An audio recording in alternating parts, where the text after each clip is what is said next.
प्रधानमंत्री नरेंद्र मोदी जी तीसरी बार प्रधानमंत्री पद की शपथ लेने की तैयारी में जुटे हैं। वह देश के पहले गैर कांग्रेसी प्रधानमंत्री हैं जिसने 2 कार्यकाल पूरे कर दिखाए। यह बात किसी से छुपी नहीं है कि उनकी लोकप्रियता असीम है। हर वर्ग के व्यक्ति उनके बारे में परिचित हैं। सिर्फ देश में ही नहीं बल्कि विदेश में भी मोदी जी के चर्चे रहते हैं। मोदी जी की लोकप्रियता का सफर 2014 से नहीं बल्कि उससे पहले ही शुरू हो चुका था।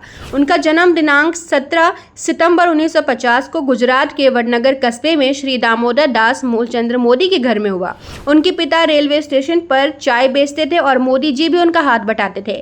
वडनगर से स्कूली शिक्षा प्राप्त करके मोदी जी राष्ट्रीय स्वयं सेवा संघ के संपर्क में आए और संघ की गतिविधियों में हिस्सा लेने लगे।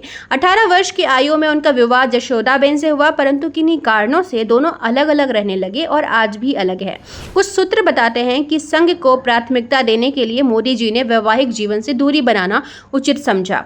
मोदी जी के पास अनुभव का अपार समुद्र है और इसका कारण है युवा अवस्था में देश भ्रमण। उन्होंने अपने युवा जीवन का अधिकतम समय हिमालय और पूर्वोत्तर राज्यों में भ्रमण करके बिताया, जिसमें बेलूर मठ कलकत्ता, विवेकानंद आश्रम अल्मोड़ा इत्यादि है। यहाँ उन्होंने भारत की जनता को करीब से जाना। 1970 के दशक में वे संघ में रहकर लक्ष्मण राव इनामदार के संपर्क में रहे और बांग्लादेश स्वतंत्रता आंदोलन में जनसंघ की ओर से हिस्सा लिया।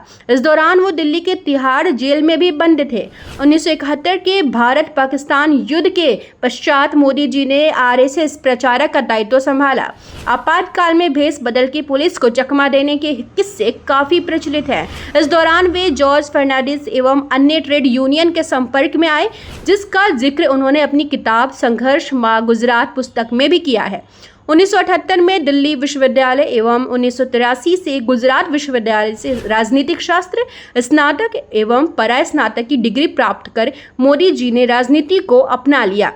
राजनीतिक पटल पर मोदी जी का नाम आया 1987 अहमदाबाद निकाय चुनावों में, जब घर घर जाकर मोदी जी ने बीजेपी की जीत सुनिश्चित की।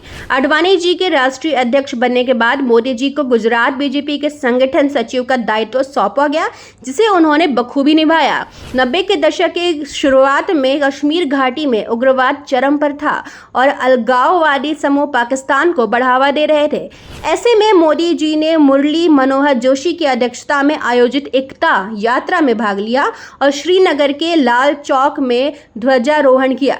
मोदी जी की राजनीतिक सफलता का सबसे बड़ा कारण था संघ एवं पार्टी के कामों में पूर्ण समर्पण। यही कारण था कि बिना किसी राजनीतिक परिवार से ताल्लुक न होने पर भी उन्हें 2001 में गुजरात का मुख्यमंत्री बनाया गया।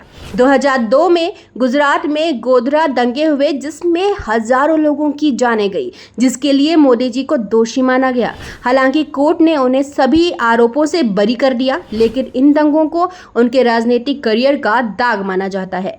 2014 तक मुख्यमंत्री बने रहने के बाद उन्होंने 2014 के लोकसभा चुनाव में प्रचार का दायित्व दिया गया। उनकी लोकप्रियता एवं साफ छवि के कारण भाजपा को 2014 में पूर्ण बहुमत की प्राप्ति हुई। 2014 में प्रधानमंत्री पद ग्रहण करने के बाद मोदी जी ने पीछे मुड़ के नहीं देखा। अपने पहले कार्यकाल में उन्होंने जन कल्याण योजनाएं जैसे मुद्रा योजना, बीमा योजना, सुकन्या योजना जनता को प्रदान किए। 2019 में पुनः चुनाव में जनता ने उन्हें जनादेश दिया। इस वर्ष तीसरी बार मोदी जी जीतने के प्रयास कर रहे हैं और सर्वेक्षण भी यही बताते हैं कि जनता इस बार भी उन्हें मौका दे सकती है। यह तो 4 जून को परिणाम में पता चल जाएगा कि कौन प्रधानमंत्री बनेगा, लेकिन प्रधानमंत्री नरेंद्र मोदी जी का नाम उनके ऐतिहासिक निर्णयों के कारण हमेशा यादगार रहेगा। आपको यह वीडियो कैसा लगा हमें कमेंट बॉक्स में ज़रूर बताएं। अगर आप इस चैनल पर नए हैं तो प्लीज़ इस चैनल को सब्सक्राइब कर लें और ऑल नोटिफिकेशन को भी क्लिक कर दें, ताकि हमारे आने वाली वीडियोस आप तक मिलती रहे। फिर मिलते हैं एक नए टॉपिक के साथ, तब तक के लिए नमस्कार।